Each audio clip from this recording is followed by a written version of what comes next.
we had to leave Jackson like with this dangerous dog, but we were like but we made precautionary measures. So we don't want the SPCA thinking that we neglect our dogs. No, that's what I'm. We came up with an idea. Going. So we the had man with the plan came up with the idea. But my point is, that's the thing. We had to come up with the idea. Leash the other dog. We had to. No leash. We didn't leash. We did. We partitioned the house. The house already. The yard is already got 2 partitions. Why are the SPCA gonna fetch us? Hey, bro, you don't leash dogs, bro. Oh, so we didn't leash the dog. So we partitioned. So the other one was this side. The other one was on the other side because it's a territory thing. Yeah. So the little homie was on the other side, and then the big homie was on the back side. So and then we had to like barricade the gates to make sure that they don't trespass each other's territory. Yeah. So it was a first experience for Jackson. You could see by the time we got back, it was like late at 10 o'clock. He was shivering and scared and stuff. So we had to comfort him. Yeah. But it's those young Model C kind of dogs, so like that goes back to my point about him being so human. Like he thinks he's human, but my point is it really made us it really made me realize that so this is how it's like to be a parent. And I told you that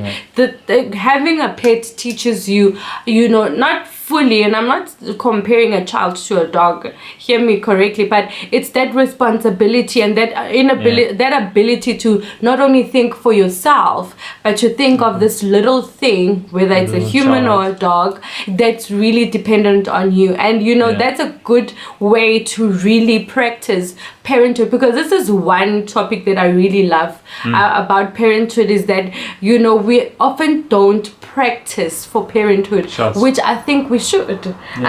The same way there's pregnancy classes, we go as a couple, how am I going to push? And I don't think it should end there. I think it should also go beyond that. It should go beyond what kind of parenting style will I want my child to have with my child. Do I want them to be codependent? Of course not. Or do I want a positive attachment style where when we allow him to be autonomous on his own, however respecting us as parents. So it's things like that I feel in our society we don't really invest in, understanding parenting styles, understanding what kind of parenting model will you implement when it comes to attachments and stuff like that. Sure. Like we really, by default, we almost forget the fact that both our parents used different forms of parenting styles, hence we turned out the way we turned out. Environments and all this, and it's so cool that we're actually talking about it whilst we're in I'm at the in-laws. Because the thing is, it's one of those things that you need to talk to your partner about. You grew up in a certain way, I grew up in a different way, and it's best we talk about it now, have a discussion about it, and then not wait for our firstborn to come through, and then I'm like, no, I want my kid to learn this way. I actually don't want him to do this. I want to take him to swimming lessons, and you're like, no, we don't believe in swimming. Which is conversations we've had, because Tuni wants, if we have a boy, he wants the boy to play soccer, and I'm like, but I want my boy to play rugby. I want him to be a rugby player. Rugby for who? Baby. No, we play soccer, Baba. No. Soccer, Baba. Soccer. What? Soccer why all soccer? the way. Okay, justify why soccer, and I'll justify why rugby, and let people vote on the comments as to what they think if we have a boy, what is it that which sports they need to play? Why soccer? Why soccer? Dude, Hambekazeni, bro. It's in the genes. It's in the genes. Can I ask you a question? Yeah. In your family? Yeah. Is there rugby genes? Can I answer that? Why rugby? No. I'm asking you a question. Yeah. Is there anyone in your family who plays rugby. My son will be the first No. No, Is there rugby genes? The gene will Answer start the with question. our son. Answer the question. It will start with our son. No. Before the son comes, let's talk here. But baby, listen, he will be tall, just like his daddy, you know, and handsome. His dad has he'll got be soccer genes, man. No, not soccer, rugby. Hier komt die Anyway. boken, hier komt die boken. Anyway. Little homie, I know he's gonna play soccer because we're gonna go to soccer games all day, every day, twice on a Sunday. But anyway. Anyway, so you know that's the type of conversations that you need to have, like, because I think I've seen in a lot of times, and I'm not saying that that's perfectly right, but it's just an observation as a couple that we've seen, is to say a lot of times, you know, as couples, only when the child is there do we start talking about what type of school we want them to go to. Yeah. You know, what morals and values do we want them to learn.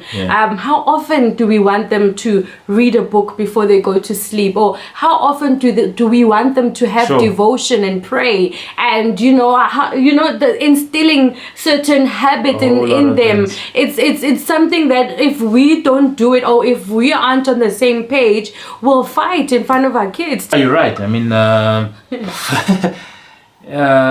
the same, being on the same page is very important. I mean, it's the little list of things. It's the little list of things. I mean, I think about our background. My parents are not all Tonga. My mom is Venda. My dad is Tonga. Your dad is Tonga. Your mom is Xhosa. Yeah. And we predominantly spoke Tonga at home. You know, grew up Tonga.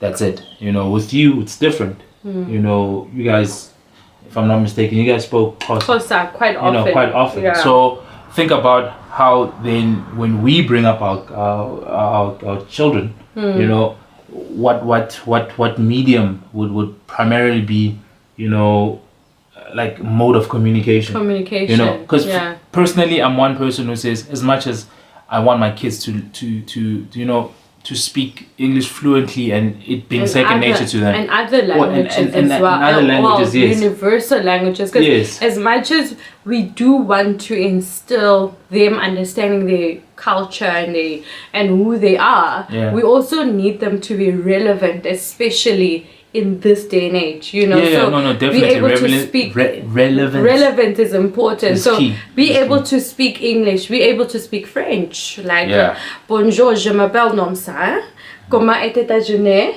Ça va bien. That's all I know. Ça va bien. Oui. Très bien.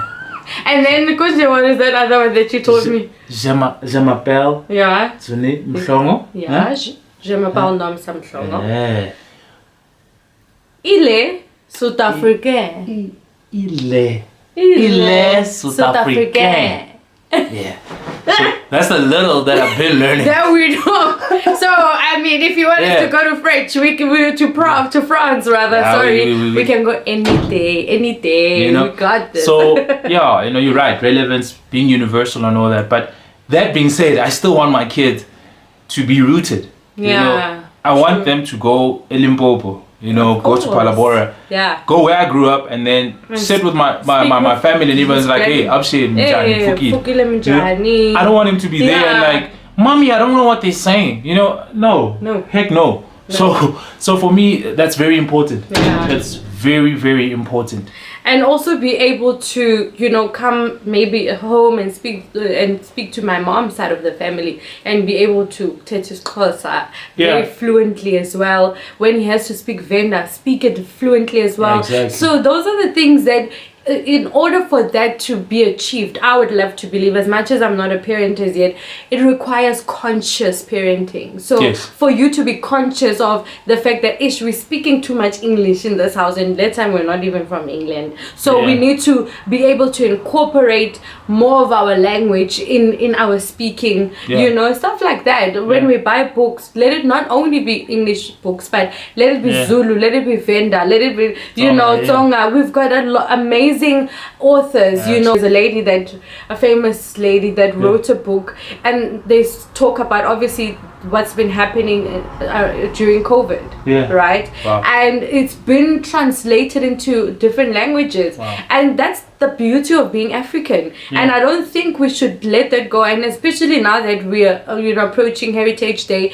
it's important that we understand our heritage and teach that to our children and incorporate it in our parenting. Yeah, no, absolutely. Let's not all think about it being a bride day and just it, but let's almost now move to understanding the culture, your culture, where you come from, the significance. Like it's very important learning your tree, family tree, that they call the family tree, understanding where you come from, your roots, and all these things. Because in most cases, it's arguable, can be debated, but you often need to know where you're coming from to know where you're going. That's the truth. You honestly need to, because you'll be going around and around in circles and you asking yourself, but I don't know who I am. I don't know who I was.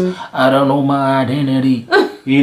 So, and it's important, and I know you and I are a Christian. Obviously our identity is in Christ, and our heritage is in Christ. However, in order for you to be your true authentic self, you need to know who you deeply are, know your roots. Like, for example, from my family, like both my mom and dad come from a very Christian background. So my mom's dad was a pastor, for example, at a Methodist church. My dad's mom was very deeply rooted in Christianity, and I think for me, this is why I grew up being so deeply rooted myself, because it's something that's within my lineage, and I know there's a deep calling over my life and over yours as well. So it's that thing of the mantle, the baton has been passed on, and you have to take it. You can't take it if you don't know who you are. That's the beauty of coming into a full realization to say the gifts that are in me, it's not only for me, it's been passed on from generations, so that I can make my lineage proud. You get what I'm saying? So it's those kind of things that if you don't know, like you say, in your tree, to say good to who was your grandmother, your grandmother's mother, and their mother's mother, and their mother's father's father, and uncle's uncles. Trust me, I think maybe we're going to talk about it sometime during the whole Lobola.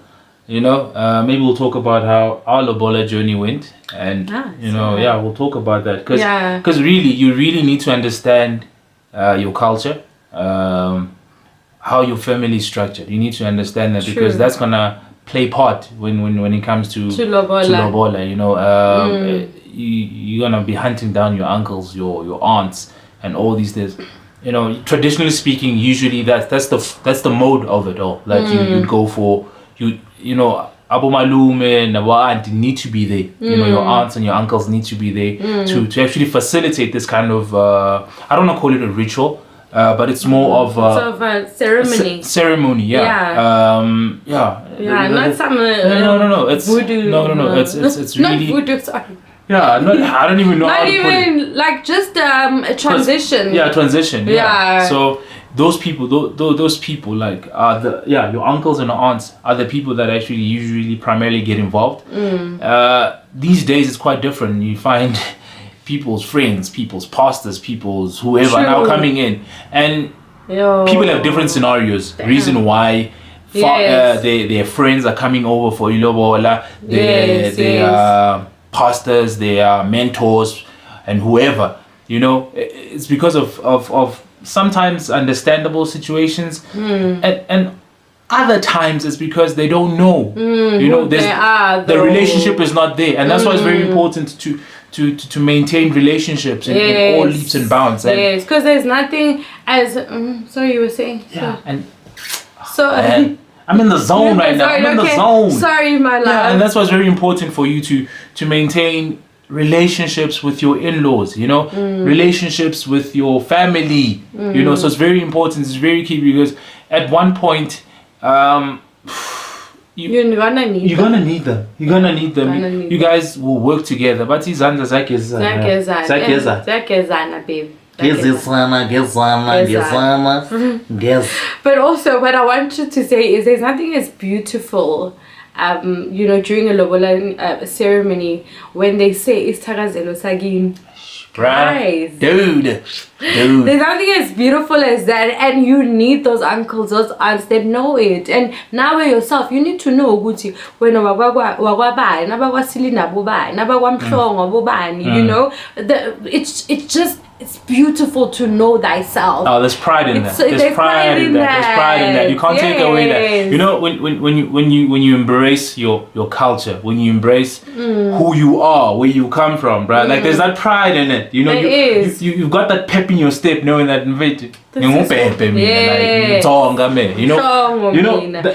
that thing. Yeah, and you get to realize more, especially not to deviate or highly exalt culture. But also you get to realize the beauty of how Christ came, to really die for us. And it's his blood that has washed us and has washed us in our uniqueness.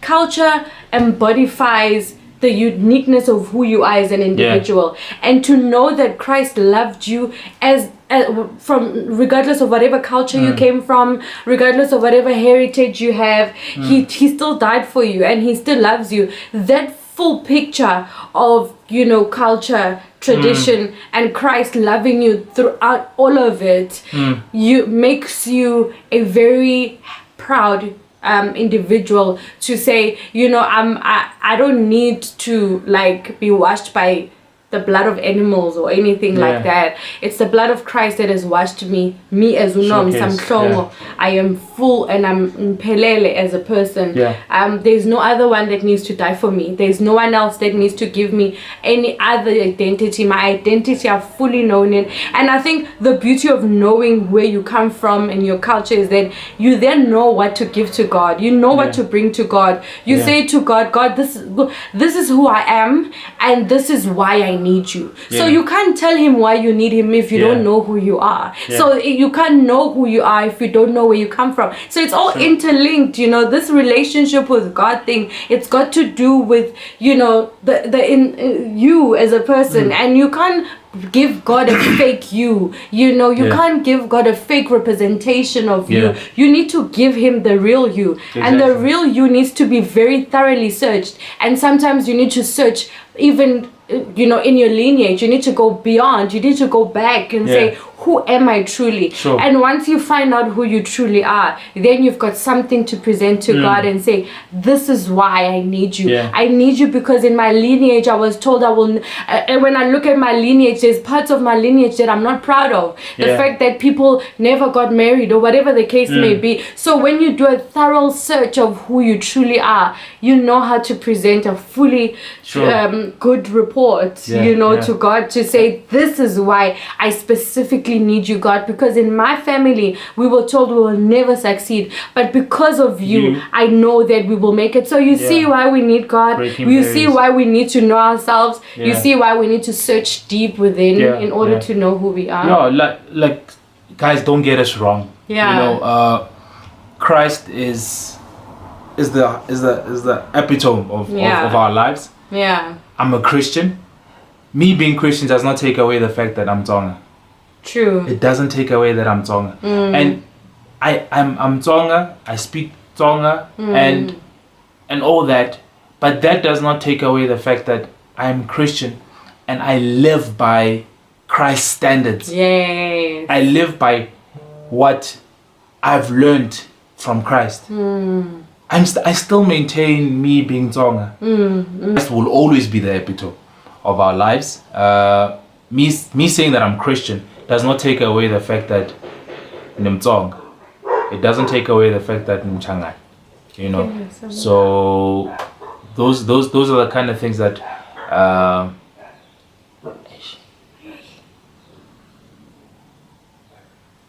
okay, we're hearing people are knocking. Someone's knocking at the gate, and we don't know what to do. So guys, just to wrap it up, right? So I mean, we could talk a lot about about us and, you know, the experiences that we've had and everything. Mm. So, I mean, we're obviously going to talk more about it. So, thank you so much, guys, for tuning in. Please.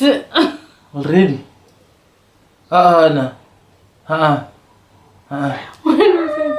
But so basically, you know, the whole idea of this YouTube video was just to obviously, you know, talk about family, you know, some of the most uncomfortable or experiences that we thought would be uncomfortable, but when you actually go through it, you're like, oh, it's not that bad type of thing. So we thought, okay, there might be people out there who wonder, how is it like when you go to your husband's place and it's the first time you meet the family, or you are a husband and you go to the wife's family and you sleeping over now, and now you're a couple, you know. Is it an awkward moment? Is it taboo? It's actually not, and that was our experience. I'm sure other people might have, you know, have a different story, but that's just literally our story. Yeah, I mean, obviously going into more about parenting.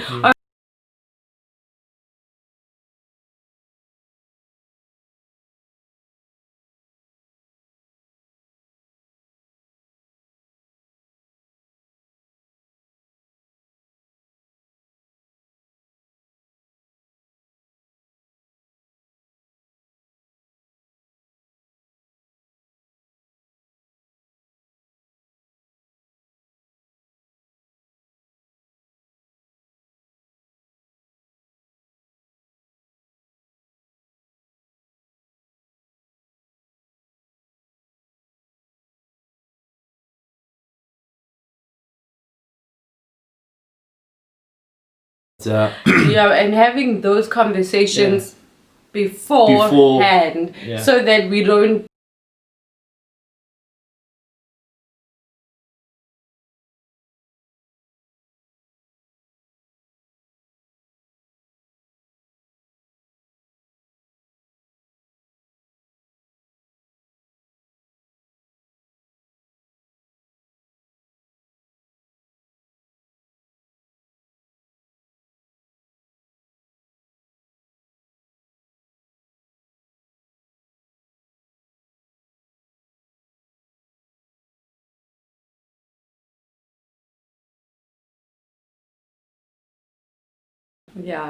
why do I love this person? You know, but you love them and you can't live without them. Yeah, that's so true. That's so true. And it's been awesome doing life with this guy.